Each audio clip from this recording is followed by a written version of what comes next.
mes émotions, mes sentiments de celle de l'autre. Il y a la troisième position qui est la position méta, ou bien la position du sage. C'est celui qui voit la situation, mais d'un point de vue extérieur.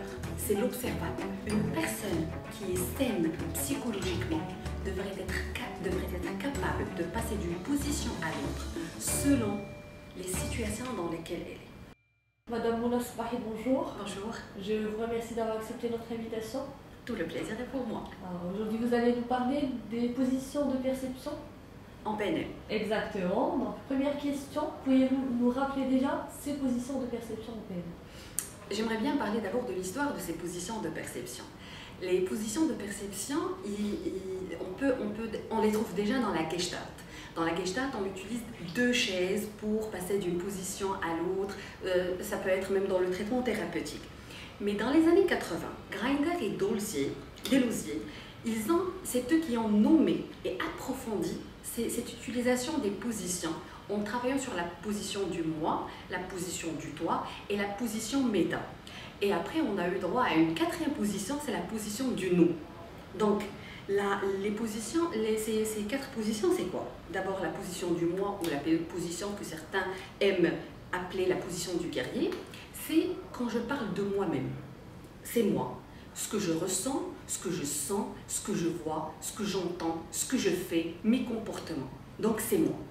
Les vertus de cette position, c'est l'assurance, c'est la confiance en soi, c'est l'expression de soi, c'est l'authenticité, c'est moi.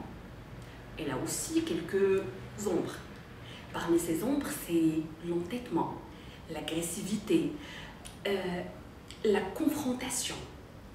Mais ça n'empêche que l'on peut passer à une deuxième position, celle du toi, celle de l'autre, de se mettre à la place de l'autre, sans bien maîtriser, sans bien vivre cette première position. La deuxième position, qui est la position l'autre ou toi, ou la position que certains aiment appeler le guérisseur, c'est se mettre à la place de l'autre. Se mettre à la place de l'autre, c'est-à-dire essayer de sentir ce qu'il sent, d'entendre ce qu'il entend, de voir comment il voit lui-même les choses. Et donc cette position-là, parmi ses vertus, c'est l'empathie, se mettre à la place de l'autre. Vraiment, c'est l'expression de se mettre dans les chaussures de l'autre. Et donc, parmi ces vertus, comme je viens de dire, c'est l'empathie, c'est l'écoute, c'est se soucier de l'autre. Maintenant, il y a aussi quelques ombres, par exemple, si on n'est pas bien avec soi-même, il y a un danger que lorsque je me mets à la place de l'autre, que je n'arrive plus à distinguer mes émotions, mes sentiments de celles de l'autre. Et donc, il y a un danger là. Ou bien que je sois toujours dans cette quête de faire plaisir à l'autre, de chercher à être bien apprécié de l'autre, à me mettre à sa place, sans pour autant respecter la première phase qui est le moi, le guerrier. Il y a la troisième position qui est la position méta, ou bien la position du sage. C'est celui qui voit la situation, mais d'un point de vue extérieur. C'est l'observateur, celui qui est un peu distant. Il n'est pas dans l'émotion, il n'est pas dans je vois ce que tu vois ou j'entends ce que tu entends. Il n'est pas non plus dans c'est moi qui fais ou c'est moi qui ressens, mais il observe la situation d'un point de vue extérieur. L'avantage, c'est qu'on peut être neutre, c'est qu'on peut être sage, c'est-à-dire on arrive à évaluer la situation de manière plus ou moins neutre. Les ombres de cette position-là, c'est aussi qu'on peut être trop rationnel. C'est devenir comme si on est un scientifique qui observe une expérience scientifique et qu'il voit de l'extérieur. Il n'y a plus de communication, il n'y a plus d'émotion. Comme être humain, on a besoin de l'émotion pour bien comprendre la situation. La quatrième position, et c'est là McDonald, Robert, l'appelle la position du génie. Pourquoi? Parce que pour lui, c'est la position ultime. En fait, c'est le nous. Et ce nous-là, on ne peut en parler que si on passe par les trois parties, par les trois positions du moi, de l'autre et la position du sage pour arriver à cette position de nous.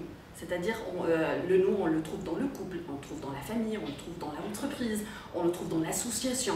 Une fois qu'on est plus d'une personne et qu'on doit être dans des situations de communion, ben là, on passe pas Ce qui est intéressant par rapport à ces positions-là, c'est qu'ils sont hiérarchiques.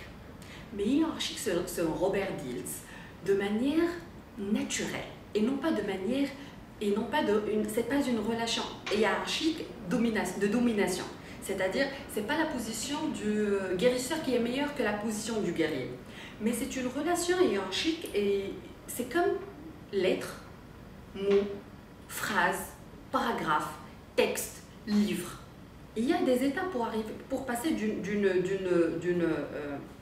niveau à l'autre. Mais il n'y a pas le mot n'est pas meilleur que la lettre. Mais on ne peut passer au mot qu'à travers les lettres. Ainsi de suite. C'est la même chose.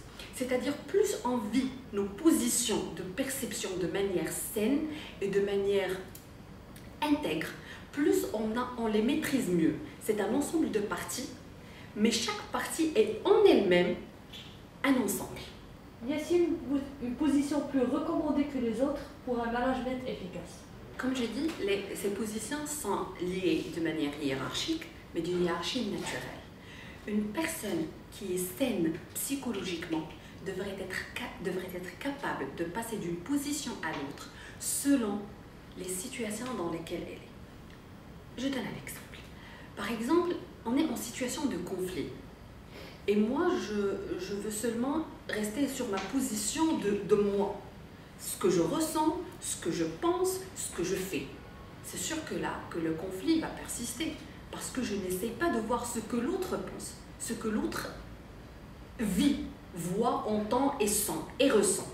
Si je veux avoir une solution à ces conflits, et ça peut être même une recommandation pour les situations de conflit, que ce soit en entreprise ou en couple ou dans n'importe quelle situation, c'est d'essayer d'être à la place de l'autre, de voir ce qu'il voit, de penser à sa manière et de se mettre à sa place, réellement à sa place. On peut le faire même de manière factuelle, c'est-à-dire d'imaginer la situation de conflit et de mettre une première chaise là et une deuxième à côté, de se mettre dans sa position de moi et de dire tout ce qu'on a envie de dire.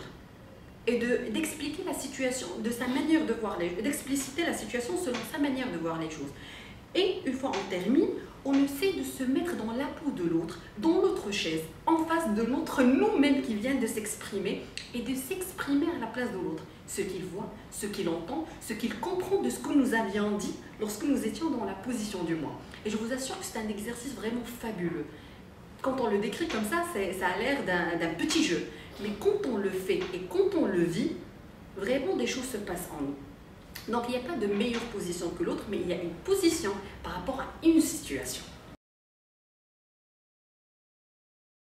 Je vous invite vivement à aller découvrir, si vous ne l'avez pas déjà fait, les positions de perception, d'aller lire sur ce sujet. Il y a des livres vraiment très intéressants, ou bien d'essayer un exercice très simple, dès maintenant. Pensez à une situation de conflit. On a tous des conflits, que ce soit en entreprise, en famille, et ainsi de suite. Et ramener cette situation mentalement, mais avec 2 chaises, ou même 3. Je préfère 3, comme ça on va voir les 3 positions. La première position, c'est le moi. Mettez-vous dans la position 1, dans la chaise 1, ou bien mettez un papier avec moi, l'autre et le sage, ou bien l'observateur. Ou la situation méta. Mettez-vous en situation du moi et explicitez tout ce que vous avez envie de dire. Puis passez à l'autre et changez vraiment de position. Prenez 1 minute ou quelques secondes pour penser à cette personne, à sa posture, à comment il se tient, s'il porte des lunettes ou pas. Mettez-vous dans sa peau. Et puis imaginez ce qu'il pense, ce qu'il voit, ce qu'il ressent. Et puis, vous pouvez toujours revenir à la situation du moi et discuter avec l'autre.